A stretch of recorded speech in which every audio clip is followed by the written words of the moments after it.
Morning. I am just in the process of trying to make sure that we have a landscape orientation. It's taking me a bit of work this morning. I don't know why this is always the perennial challenge, but apparently it is. Eventually I will get there. And we're there! Myrna says we're there. Fantastic. I love it when that happens. So, as you can probably hear in the background, my dog is enthusiastically walking back and forth over my hardwood. I cannot guarantee that he will be quiet. We're still in the puppy phase where he's trying to figure out what he can do and what he shouldn't be doing. And yeah, so if he's loud, my apologies. Trying to figure out the best way to solve that with him is ongoing. And apparently he's even more agitated when I talk and he can't figure out why I'm talking. So, it's always great. So yeah, we are here. And I am going to be working on the October map for my Patreon this morning. I've devised a new system for doing mountains that I'm really excited about. So I'm going to be working on that. And I think it is going to just be a nice, productive kind of morning. So I was testing out these mountains a couple times in the last little bit just to kind of see where they're at and what I think of them, where they're going. And by we I mean Myrna, posted a little swatch of them that I was doing yesterday onto Reddit just to kind of get a feel for what people thought about them. And they went over really well, which is exciting because I'm really stoked about them. I like how they look. I think that they're like really pretty in a fun way. It sounds kind of strange to say they're pretty, but I think they are. And so I'm really excited to be doing an entire map in them this time around. So yeah, I'm going to be working on this today, and I'm not in the world's chattiest mood at the moment, so I don't know how much I'll talk while I'm working, but if you do have any questions or things that you want to talk about, put them in the chat and we can do that. It was game night last night, so I can give you guys an update on the game if you want. It was pretty fun. And otherwise, I will sit here and draw mountain ranges, because that's a good plan for a day like today.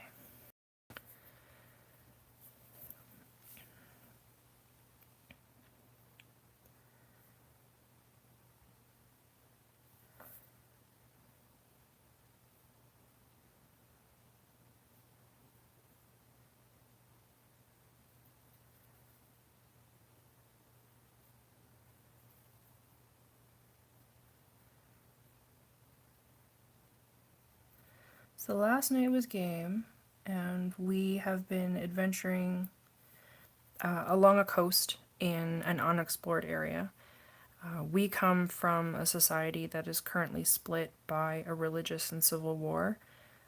We were put on a ship, we don't know this, by a private benefactor who is interested in establishing a colony elsewhere to escape the religious persecution that's going on where we're from. And so we were basically chosen for this one-way expedition to Mars kind of thing. That we'll come back if we can, but there's no guarantee that that'll happen. And can we please go find somewhere else to be, and then if possible, return and get the other people.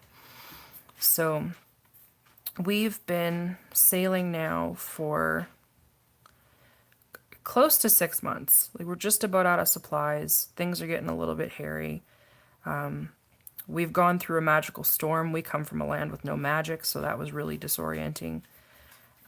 We had one of the characters' backpacks was a taxidermy badger. I think I may have mentioned this before.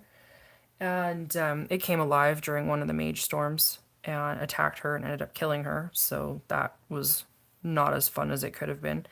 It was our first character death of the session. And it was comical, but it wasn't necessarily fun.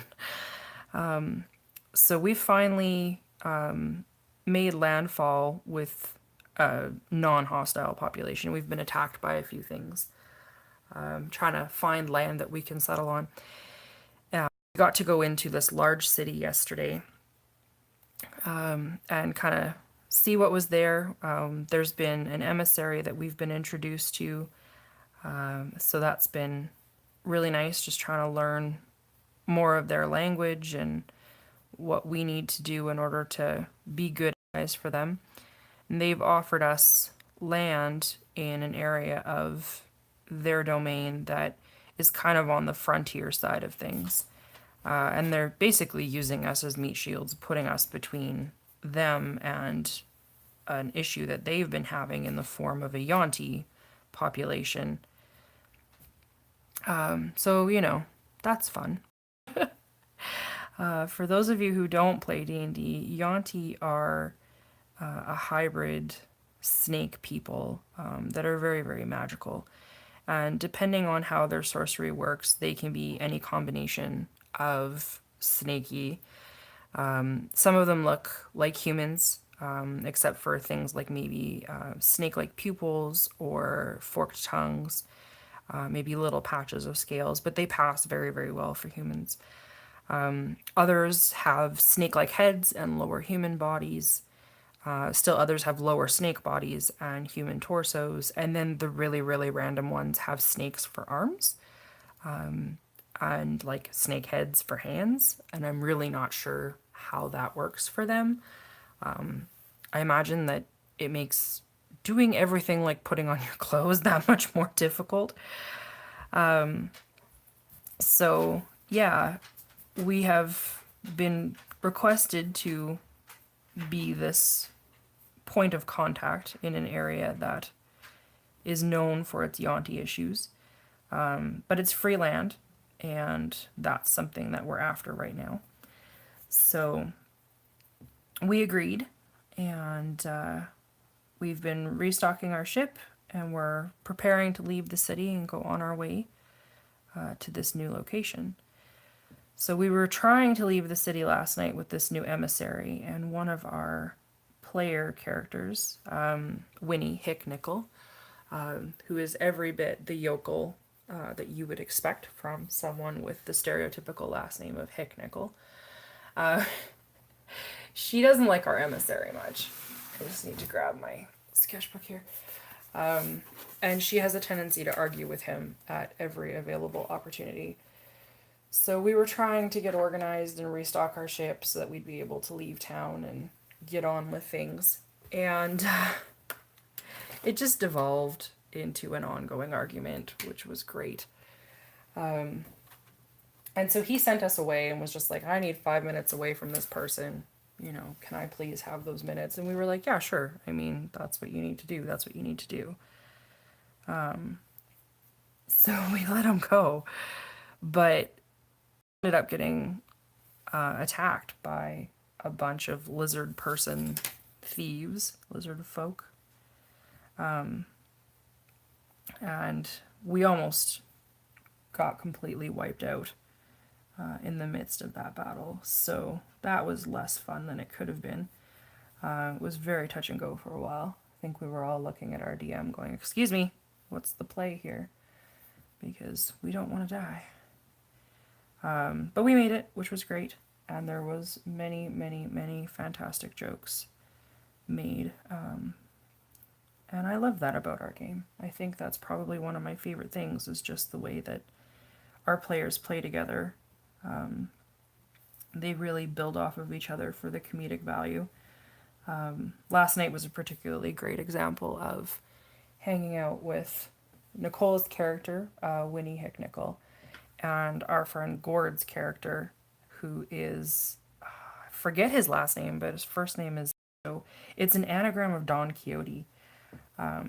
Endo was rolled up using old school like AD&D rules, which is 3d6 starting at the top. Like, you don't re-roll any of your dice. You don't min-max to figure out like where your best assets are going to be within your stats, the way that a lot of other systems will let you do that. So he rolled terribly, like so badly, you guys.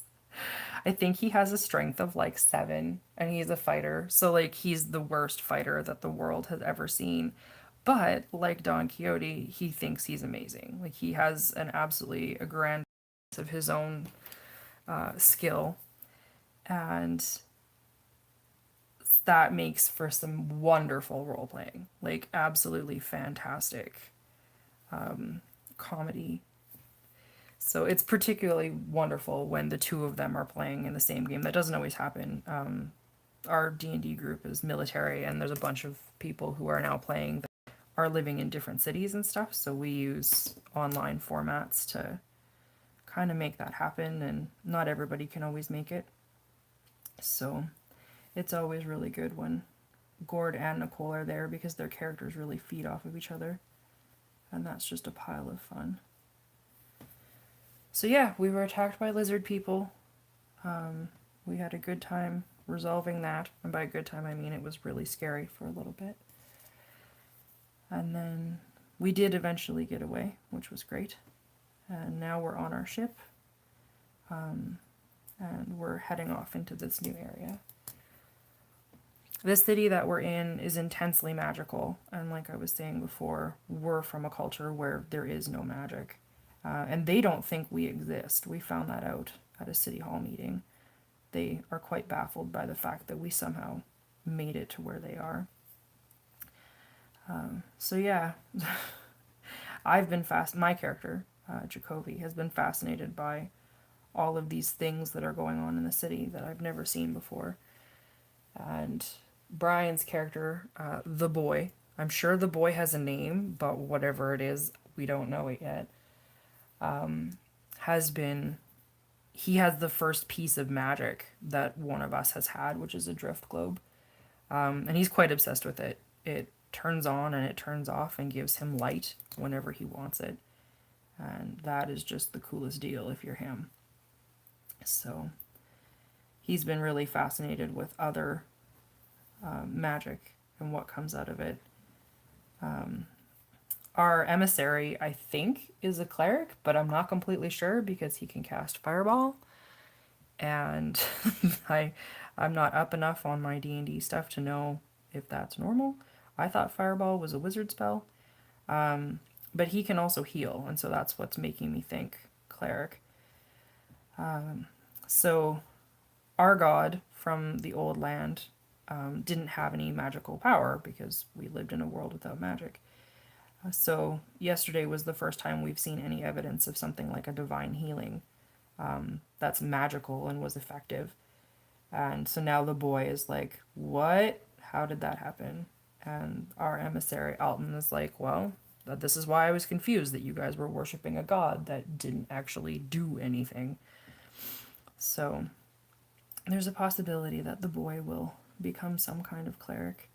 He's been working for a charlatan doctor who's basically a snake oil salesman who sells magical cure-all potions.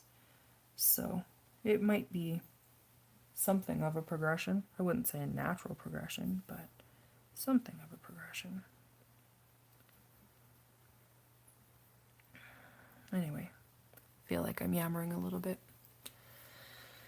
So mountains, that is the plan right now. Mountains. It's a good plan.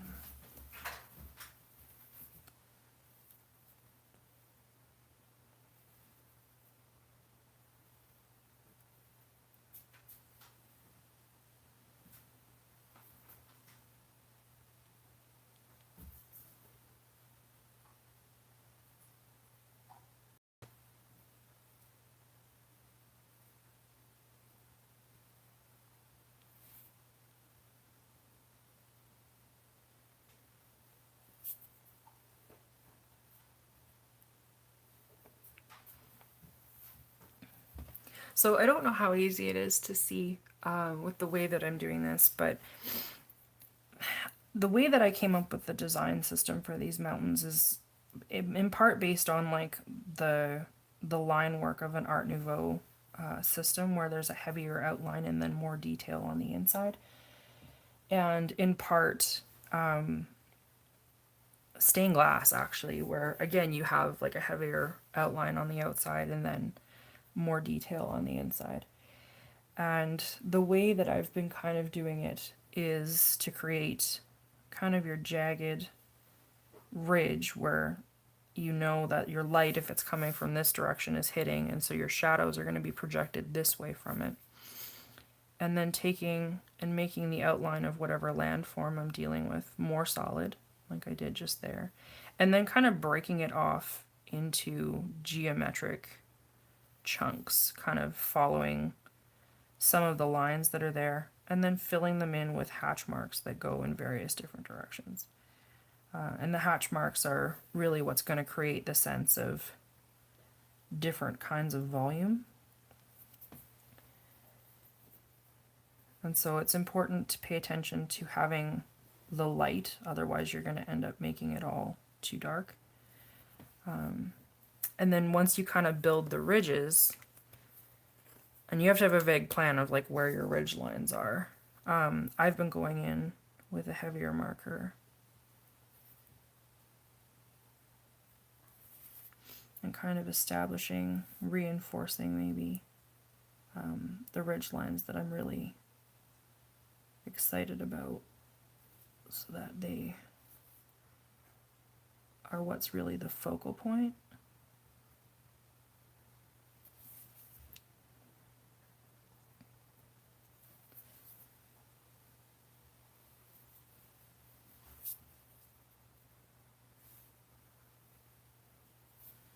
And you can start off with the heavier ridge line to begin with, like absolutely, if you want to lay out your mountains and kind of establish that from the get-go. It's the same process as creating the darker highlight to start with, and just going from there.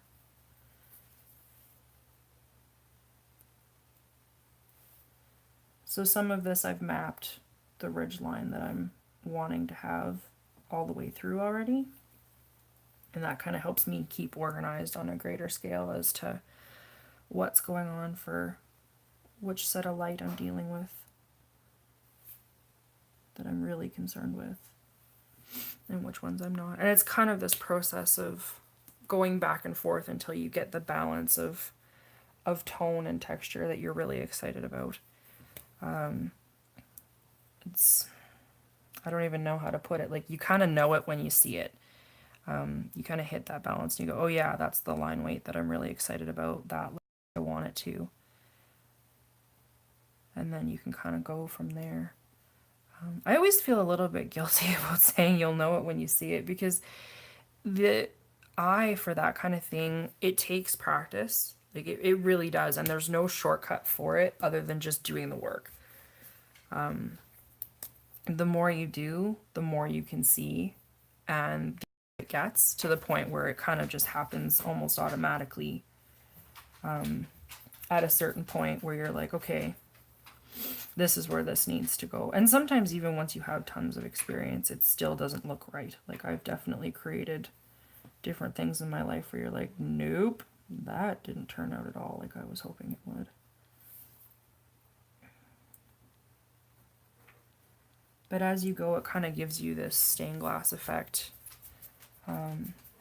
with a lot of really variable line weight. And I just love how that looks. I think it's a fun representation of volume and space.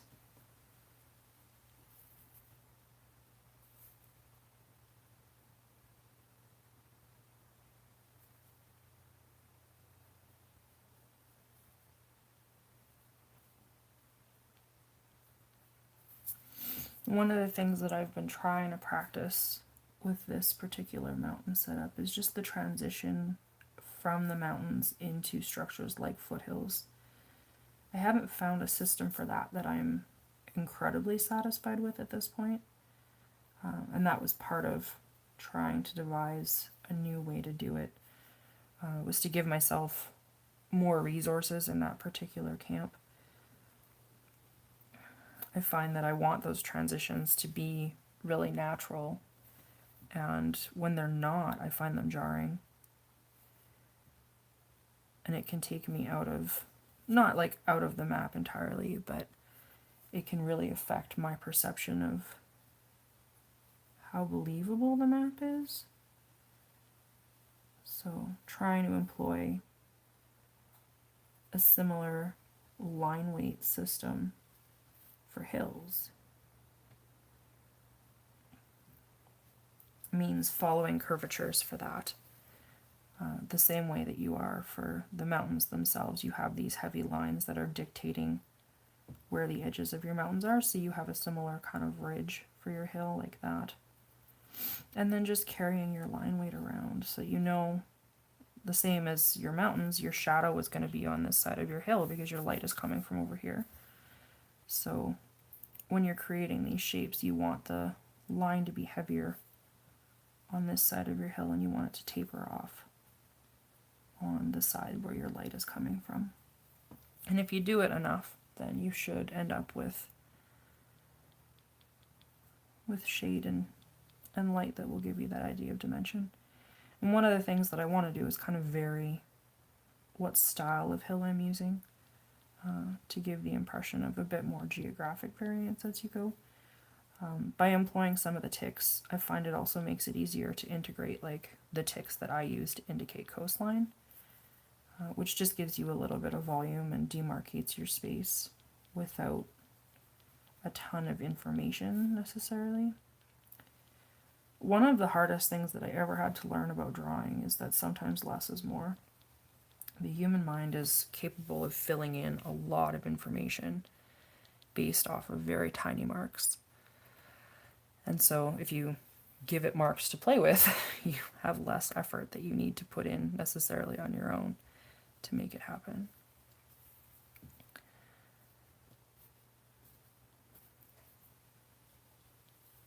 So all of the maps that I'm doing for Patreon right now are maps that I've been doing for the book that I'm working on.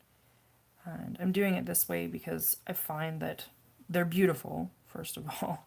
And it's useful for me to have dedicated time to be working on that project while I'm creating things that other people may be interested in as well.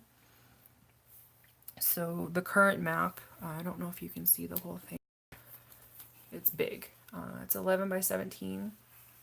And what I'm working on right here is the geography around the main city for my book. So the city is located here at the root of this inlet. The city is called Invictus. I won't be labeling it on the map. I want this to be a map that everybody can use, but for my own reference, the city of Invictus is here. This island is called the Hammer, and this larger island mass is called the Anvil. And within my story, Invictus is a colony that's been settled by an empire that's farther away, and this is their military system.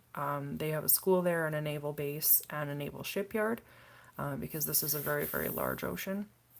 And so this is where all of the instructors reside and where the shipyard is. This is where the military school and the base is, and then this is the city that they're protecting. This is largely a mountainous region that's forested, so industries there are fishing and mining and forestry. And then this is other area that has been converted to farmland and a lot of forestry lots, which is supporting kind of the population that lives here. So Invictus is in some ways more of a city-state. Like there are outlying towns that it is supported by in terms of farming and resources. But they are fairly self-contained in terms of their governance. And they don't tend to rely on a lot of outside anything in terms of martial ability or anything like that. That's one of the plot points in the book, actually, is that they end up requiring to rely on some of the indigenous populations that have been pushed out of their presence in the area. And the navigation and negotiation that comes along with, well, we kind of forced you out, and now we need your help, and you have every right to not give it to us because we didn't treat you very well. So I think that that's a part of Canadian history that we gloss over a fair amount as colonial settlers, and I am a descendant of a Métis population and also colonialism, because that's how we got Métis populations. So it's something that I try to be aware of, and it's an issue that I think is an interesting one to address in fiction. So planning on doing that as best I can. I think it adds a lot of realism. It kind of caught me off guard a little while ago. Dave and I were watching something that pointed out that the United States has been at war for a huge chunk of its history, and I had never considered it in that way. When I think of war, I think of active conflicts like World War I, World War II, Afghanistan, Iraq, that kind of thing. And I don't know, there's something about the way that war has changed in my head since 9/11 that makes me not consider things that have been going on to be war, because there's less interruption of general society, modern formats of warfare. It struck me as very strange after 9/11 that the president and the mayor of New York were like, this is war, we're going to war, but don't let this disrupt your shopping. Like, the best way that you can support the war effort is to not let the terrorists prevent you from spending money. And that was just peculiar rhetoric. I really didn't know what to make of it. And I really needed to deal with that. I need you to excuse me for just a second. My dog is doing something I don't like. Excuse me. The answer to that is no. Sometimes he is such a puppy. I mean, he is. He's only a year old, but... Aren't you? Hey, Goomba? I know, you don't like it when I ignore you in favor of doing the stream. But this is an every week thing, so you need to get used to it. Can you just lay down and hang out? That'd be something, wouldn't it? Hey?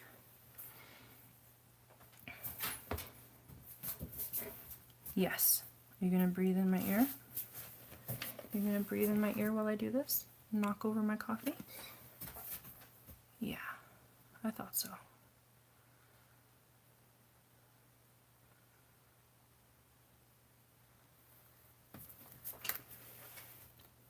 So one of the things that maps are used for, traditionally and also in role-playing worlds, is to demarcate boundaries, like how things go between warring nations or feuding duchies, or even just, this is the monster lair, don't go here. And I hadn't thought too much until the last little while about that particular purpose for it. So, thinking about that more lately. Dave and I have been watching a show on Netflix called Designated Survivor. And it's a political drama. I don't have a ton of TV references to be able to tell you what it's like in terms of plot or anything. But it reminds me a little bit of The Newsroom, if anybody's ever seen that, in intensity. The Newsroom was a show that I don't know how many seasons there were in the end. I saw the first 2. And the first season, in my opinion, is one of the better runs of storytelling that I've seen on TV in a while, in terms of dealing with contentious issues and doing it in a dramatic way that really focused on being a human and reacting as a human to stuff like that. Designated Survivor is a similar proposition, in terms of it's someone who never ever expected to be president who survives a catastrophic devastation of the American government. And he's now president, so congratulations. And how does the average person deal with being thrust into that situation? And how does the government and the rest of the population deal with this untested quantity suddenly becoming president? It's been interesting, and it's been making me think of the governance issues that are going to be present in my novel, because one of the big things that I want to have happen is I want Invictus, this colonial city, to cede from its empire. during the book. I want there to be evidence of the Empire's neglect in its administration, and I want to go through the political process of understanding why you would leave your government and how you would do that, what that even looks like. I've been interested a lot in the way that the army, real and fictional, is involved in keeping power in place for governments, for regimes, and what happens when even the army is no longer content with the ruling class, because eventually, like, you would have a coup. There's no real way to do it without a military backing, which is why you see that happen in other states. But they're never very stable either, because your population can't really trust you, I guess, once the military has already seized power once.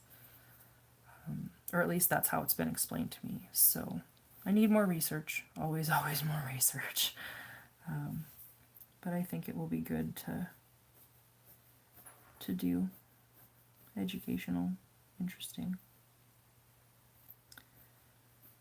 Probably not the most like happy subject matter to be talking about on a stream, but it's where my mind is right now.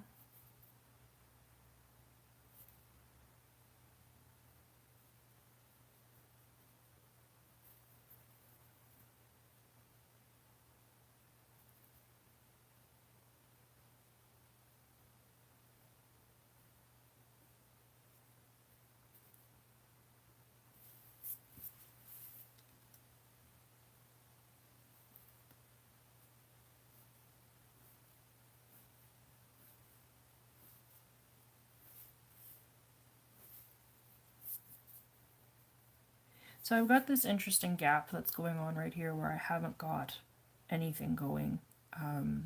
This is the front of a mountain range. It's kind of drifting down into the valley. And I like that. I don't know what it is about right now, but I'm going to use it as some kind of plot point when I'm creating the key to the map. Because in my head, I generate a key as I'm going, the same way that I would do it for planning an RPG adventure, where this is a thing that could happen and this is an area it could happen in. So I know for a fact that this bay that you can see up here, something's going to go on in there. Down here, I don't know if you can see it, there's kind of a crater lake within this part of the mountain range. I'm definitely going to have something going on in there. So kind of keeping areas that are open, that are sometimes they're just mistakes and you don't really know how to fix them. And other times they're just neat, interesting shapes or interesting juxtapositions in terms of location, and trying to decide like what you do with it from there. So that's one of them that I think I will keep as it is, do something with it in the future.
What's kind of interesting about these hills is the loop of them.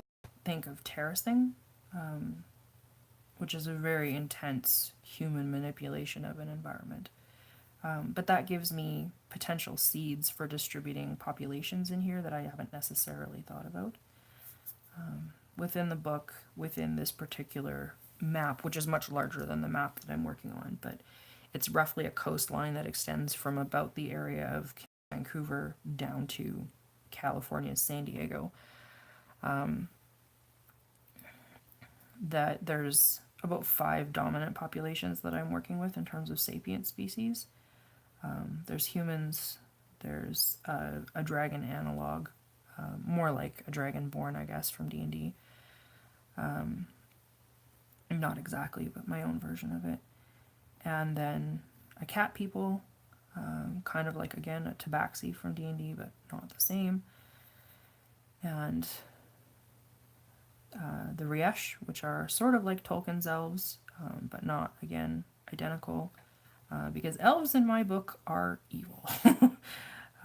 If you've ever read Terry Pratchett, the elves in my world are far more akin to his lords and ladies than they are to Tolkien's elves. I'm really interested in having the stereotype of elves as wonderful, happy, beautiful things all the time subverted a little bit. I think that will be good. So, thinking of the terracing that's in here, this maybe isn't what I would consider like a playable race if you're using D&D terms. But maybe this is where, an encounter race is going to live. You come up in here and you're dealing with trolls or rock gnomes or something like that. And they're responsible for shaping the land that way.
So you can see how I just ended up building up this line a little bit because the flow of what I wanted for that line kept changing. And honestly, that's a huge part of how my line system develops. When I first started drawing, I did so much of what I did in like ballpoint pen or Sharpie or whatever else it was that I had laying around because that's what I could afford. And that really impacted the way that I started drawing because I used what I had available. There was no fancy supplies, there was no like even whiteout, because as soon as you put whiteout on anything, it changes the texture of your paper. So if you ever try to go over it again, you're never going to get the results that you were getting the first time. And so you just had to kind of learn to absorb your flaws and turn a flaw into an asset kind of thing. I don't know where I heard that phrase first, but it's been a good one for my life. So a lot of that's how my line weight ends up coming into being, is like, okay, I've made this decision, and some of them are pretty arbitrary in terms of this is the shape of this line or this mountain or what have you. But then how do I make it work? Because it's already down and I need to keep it. So what do I do with it to make it less of a flaw, more of an asset kind of thing? So this is a good point for reinforcing like where I want this dominant ridge line to be. So we're going to go with this.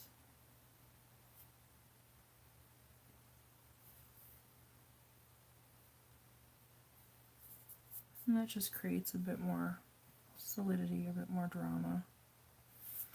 Your eye is always going to go to the darkest things on your page, unless you're dealing with a very, very dark work, at which point it's going to go to the lightest thing on the page, because contrast is really, really what drives the human eye. So if you know that, you can manipulate that and use it to your advantage.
So I know that I want to keep this ridge really intact, because I'm trying to establish that this is a crater.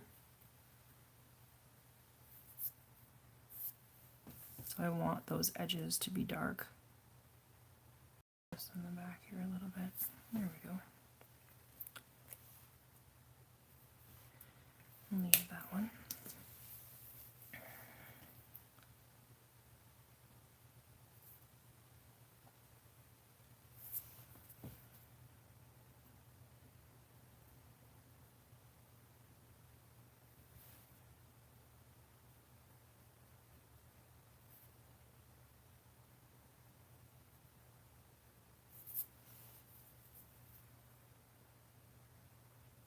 One of the things I'm not doing as well as I could be is actually varying what pen I'm using. Line weight is just about as important as density. Like, these mountains look a lot more clear than what these ones do. I'm using thinner lines but more of them there. So it's kind of important to just make sure you're changing up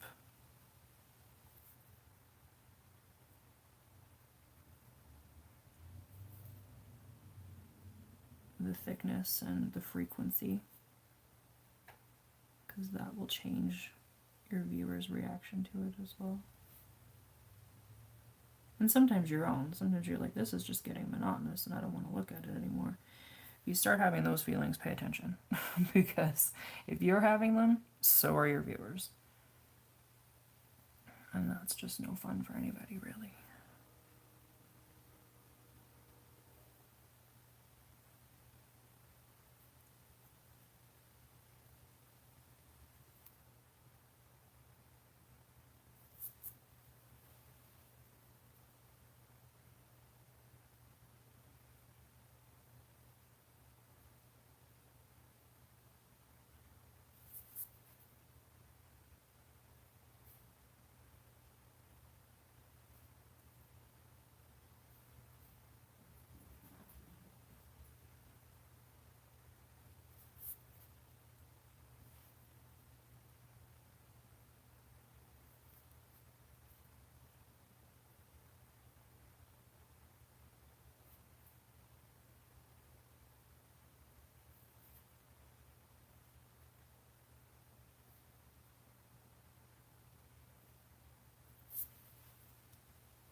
So that's taking us up to our hour. I'm going to be working on this for the rest of the day.